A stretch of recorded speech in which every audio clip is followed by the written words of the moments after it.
안녕하세요.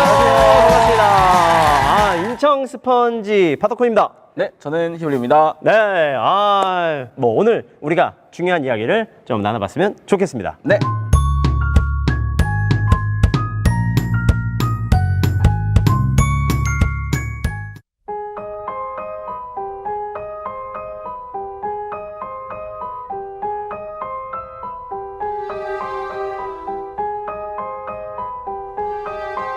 삼위일체는 네모다.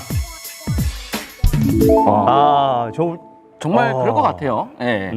삼일체를 어떻게 설명해? 비신앙인도 그렇고 삼위일체가 대충 이렇게 뭐다라는 건 언뜻은 알고 있는데 진짜 가톨릭 교회에서 삼위일체 이야기하는 의미. 삼위일체란 무엇인가 이렇게 딱 물어봤을 때는 뭘로 배우셨어요? 설명도 많이 들었죠. 뭐 사람의 비유하기도 하고. 뭐, 저는 저거 뭐요? 옛날 사람이라 옛날 사람. 변신 로봇 합체 로봇. 하하. 약간 너. 그런구나. 삼위일체를 어떻게 설명하면 쉬울까요? 태양이 믿을 수 있지 않을까요? 태양 자체에 보는 하느님, 보이는 빛은 예수님. 말씀은 성령으로 볼 수 있을 것 같아요. 확인을 위해 인천가톨릭대학교로 찾아가 봤습니다. 이 비유가 맞습니까? 자, 우리 선생님이 말한 것처럼 태양으로 설명할 수는 없을 것 같아요. 왜냐하면 태양은 인간이 마음을 먹고 조사하거나 관찰하면 이게 결론이 나오잖아요. 무언가 어떤 가설도 나오고. 그런데 하느님의 신비는 인간이 조사하거나 관찰한다고 그렇게 가설이 나올 수 없죠. 결론도 나올 수 없고요. 그래서 어쩌면 우리는 의문과 신비를 구분해서 이야기할 수 있을 것 같아요. 또 다른 청년들의 이야기를 들어볼까요? 물이라고 하고 싶어요. 얼음! 물! 수증기. 온도에 따라 상태는 변하지만 물이라는 본질은 변하지가 않아요.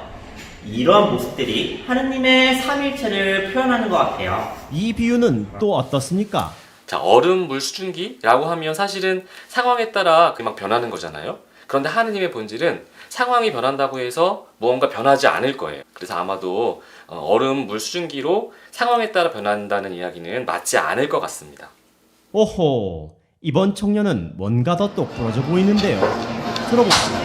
저희 아빠는 저희 엄마의 남편이자 할머니의 아들, 그리고 저와 동생의 아빠시잖아요. 이렇게 한 사람이 세 가지 역할을 하듯이 하느님께서도 성부, 성자, 성령의 모습으로 저희를 구원을 이루셨다고 합니다.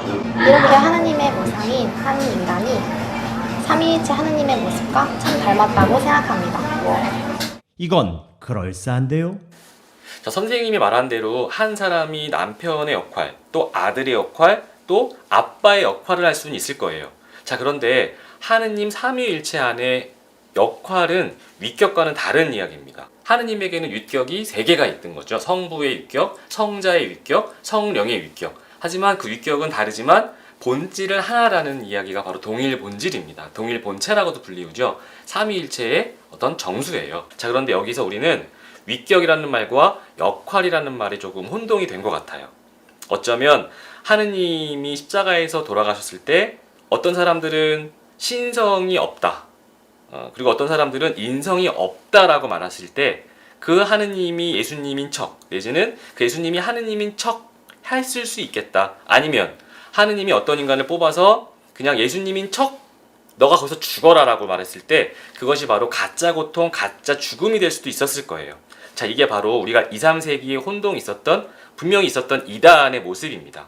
어쩌면 우리도 지금 우리의 머리로 이성으로 이해하려고 하면 그 이단들처럼 이해하려고 자연스럽게 따라가는 것이 어쩔 수 없는 우리의 한계인 듯해요. 저도 마찬가지입니다. 인간적으로 하느님의 실체와 윗격을 제대로 이해한다면 굉장히 좋겠지만 우리 이성으로는 그것이 가능하지 않을 수도 있어요. 그래서 어쩌면 우리는 하느님의 이야기를 실체와 윗격에 따라 조금 더 잘 이해할 수 있으면 삼위일체에 조금 더 가까이 갈 수 있겠다라는 생각이 듭니다. 여기서 중요한 것은 윗격과 역할은 구분 지어야겠다. 아니 그럼 신부님, 삼위일체는 어디에 빗댈 수 있는 건가요? 사실은 제가 확답을 주자면 어떤 것에 빗댈 수 없습니다.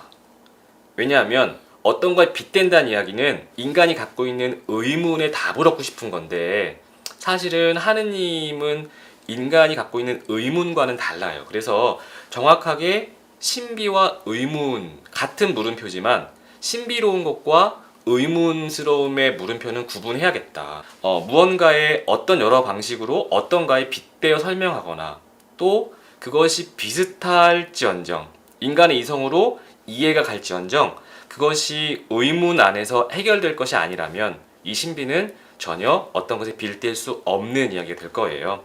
그래서 우리가 갖고 있는 이 신비에 대한 그리고 신앙에 대한 이야기는 묘사나 어떤 것에 형언할 수 없는 이야기로 우리가 생각을 좀 해야 될 것 같고 지금 우리가 궁금해하고 있는 것 자체가 인간의 철학 안에서는 굉장히 고도화되어서 때로는 이단의 모습으로 때로는 정설의 모습으로 이렇게 나타나지만 결국 하느님의 신비는 교회가 가르치는 그 가르침 안에서 교회가 공인한 교리 안에서 우리는 말하고 이해하고 믿어야 되는 것이다 라는 게 중요한 걸 겁니다.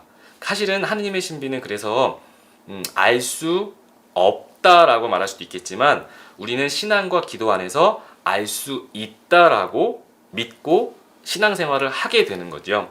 그래서 우리는 신앙을 믿고 이해하는지 이해한 후에 믿는지 한번 잘 생각해보고 어쩌면 믿고 난 후에 이해하게 되는 것이 진정 내가 갖고 있는 하느님에 대한 신비 또 하느님에 대한 신앙이 아닐까라고 생각해보는 것이 제일 중요할 듯합니다.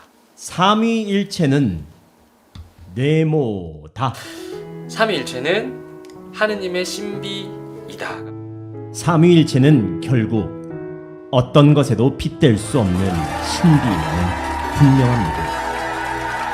네, 이렇게 해서 이제 우리가 쭉 알아봤는데 네. 네, 고견을 좀 들었습니다. 역시 딱 교수님은 이거에- 다릅니다. 네. 그래요.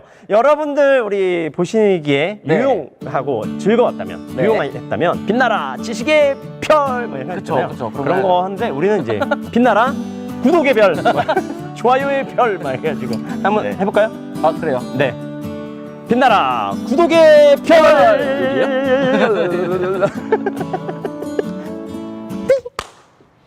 된 거야? 이거 쓸 거야?